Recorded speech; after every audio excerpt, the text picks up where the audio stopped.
एक बार एक राजा की सेवा से प्रसन्न होकर एक साधु ने उसे एक ताबीज दिया और कहा कि राजन, इसे अपने गले में डाल लो और जिंदगी में कभी ऐसी परिस्थिति आए कि जब तुम्हें लगे कि बस अब तो सब खत्म होने वाला है, परेशानी के भंवर में अपने को फंसा पाओगे, कोई प्रकाश की किरण नजर न आ रही हो, हर तरफ निराशा और हताश हो तुम, तब इस ताबीज को खोलकर इसमें रखे कागज को पढ़ना, उससे पहले नहीं।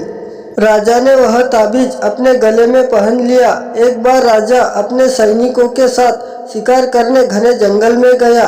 एक शेर का पीछा करते करते राजा अपने सैनिकों से अलग हो गया और दुश्मन राजा की सीमा में प्रवेश कर गया। घना जंगल और शाम का समय था। तभी कुछ दुश्मन सैनिकों के घोड़े की टापों की आवाज राजा को आई और उसने भी अपने घोड़े को ऐड लगाई। राजा आगे आगे, दुश्मन सैनिक पीछे पीछे। बहुत दूर तक भागते पर भी राजा उन सैनिकों से पीछा नहीं छुड़ा पाया। भूख प्यास से बेहाल राजा को तभी घने पेड़ों के बीच में एक गुफा सी दिखी। उसने तुरंत स्वयं और घोड़े को उस गुफा की आड़ में छुपा लिया और सांस रोककर बैठ गया। दुश्मन के घोड़ों के पैरों की आवाज धीरे धीरे पास आने लगी। दुश्मनों से घिरे हुए अकेले राजा को अपना अंत नजर आने लगा। उसे लगा कि बस कुछ ही क्षणों में उसे पकड़कर मौत के घाट उतार देंगे। वो जिंदगी से निराश हो ही गया था कि उसका हाथ अपने ताबीज पर गया और उसे साधु की बात याद आ गई। उसने तुरंत ताबीज को खोलकर कागज को बाहर निकाला और पढ़ा। उस पर्ची पर लिखा था, यह भी वक्त गुजर जाएगा। राजा को अचानक ही जैसे घोर अंधकार में एक ज्योति की किरण दिखी।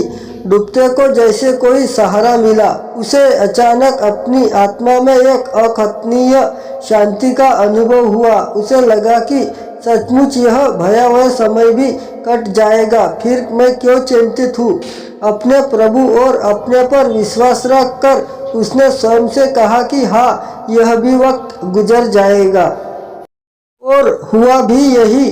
दुश्मन के घोड़ों के पैरों की आवाज आते आते दूर जाने लगी। कुछ समय बाद वहां शांति छा गई। रात में राजा गुफा से निकला और इसी तरह अपने राज्य में पहुंच गया।